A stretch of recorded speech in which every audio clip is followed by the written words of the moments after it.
Okay, so we are living through this absolute explosion of technology that promises to make us more efficient than ever before. But why does it feel like we're all working harder, not smarter? It's a huge question, and it gets right to the heart of what's known as the productivity paradox. And today, we are going to unpack it. It seems like such a simple question, right? If our tools get more and more powerful, shouldn't our workdays get shorter? And it's not just a feeling that they haven't, it is a genuine economic puzzle. To solve it, we actually need to look back at the last great technological revolution. So our first stop on this journey is the personal computer. The PC was supposed to be the great liberator of the office worker. Let's dig in and see how that promise really stacked up against reality. Think back to the dawn of the PC era. The sales pitch was crystal clear. Automate all those tedious tasks, speed up calculations, and free up our human creativity. We're talking spreadsheets, word processors, email. These tools were absolutely meant to give us our time back. But what actually happened? And here's the crazy thing. The promise wasn't empty. It wasn't just talk. On average, bringing PCs into the workplace boosted productivity by a massive 30%. And get this, for companies that also redesign their workflows around this new tech, that number jumped to over 50%. This was a real, measurable leap forward in efficiency. So here it is. This is the heart of the paradox. If you take a standard 40-hour work week and you make it 30% more efficient, well, you should get the same amount of work done in just 28 hours.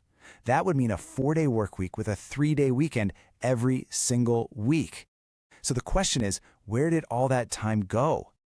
This brings us to the core of our little investigation here. If that free time wasn't handed over to the workers, where did all those billions of hours of productivity gains actually end up? Well, the answer is pretty revealing. When you look at the data, it's really clear. The vast majority of those productivity gains, about half of them, were just absorbed by companies as higher profits. Another third or so went to us, the consumers, through lower prices and a bigger variety of services. But that slice of the pie for shorter work hours, it's a tiny, almost invisible 2%. The fruits of all that efficiency, they were just not shared with workers in the form of time. Now, this didn't happen by accident. It was structural. It was baked into the system. First, demand basically became infinite. The faster you could answer an email, the more emails you got. Simple as that. Second, there was competitive pressure. Finishing one project early didn't mean you got to go home. It just meant you had to start the next one immediately. And finally, the organization itself, not the individual person, captured those efficiency gains and just plowed them right back into growth. And this leads us to the really stark conclusion from the PC era. Instead of liberating everyone, the technology actually became a filter.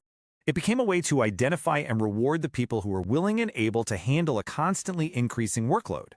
That's a pretty sobering thought, especially as we stand on the edge of an even bigger technological shift. Which of course brings us to today, because now we have AI. So the big question is AI just another version of the PC, destined to repeat the exact same cycle? Or is it something fundamentally different? The differences are profound. The PC era was all about automating tasks, things like typing or calculating. The AI era is about automating judgment, things like drafting a legal document or even writing software code. So the productivity gains aren't just a little bit bigger, they are potentially 10 times what we saw before. This completely changes our role from being the person who does the work to the person who sets the goals and takes responsibility. This isn't just an upgrade, it's a fundamental break from the past.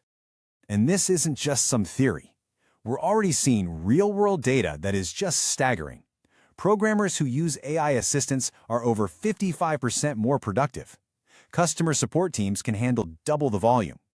The sheer scale of this change is unlike anything we saw with the PC. But, and this is a big but, here's the warning. Despite AI's incredible power, we are at serious risk of seeing history repeat itself. The exact same forces that ate up our free time back in the 90s are still very much at play today. If we just drop this unbelievably powerful new tool into the same old system of work, what do we think is going to happen? We're going to get the same old results but supercharged. More work, higher expectations, more pressure, with all the benefits flowing upwards. We are facing a high-speed replay of the exact same paradox. So we find ourselves at a crossroads with 3 very different futures ahead of us. The red path, well, that's the default. It's the PC paradox on steroids. The yellow path, that offers shorter hours, but it comes at the cost of our freedom, with our time managed by AI surveillance. But then There's the green path, the ideal. And that's also possible, a world where we genuinely work less, maybe 20, 30 hours a week, and we get to focus on the things that truly require the human spirit. And that brings us to what I think is the most important part of this whole explainer. The future isn't something that just happens to us. It is something we build. And getting to that green scenario, that's not going to happen by accident. It requires conscious and deliberate design. So how do we build that future? Well, it really comes down to 3 key design choices. First, we have to set output caps. We need to deliberately break that cycle of infinite demand by defining what enough work actually looks like. Second, we have to institutionalize free time. Make shorter work weeks the new standard, not just some temporary perk. And finally, we have to redefine the value of human work, focusing on the complex judgment, ethics, and responsibility that AI just can't replicate.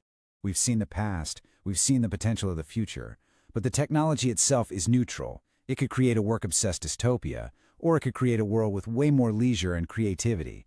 The outcome? Well, it's not baked into the code. So here is the crucial takeaway. For the first time, we have a technology that is powerful enough to genuinely deliver on the promise of less work. But technology only provides the potential. It's up to us, as workers, as managers, as a whole society, to design the systems that turn that potential into a reality for everyone. The choice, really, is ours.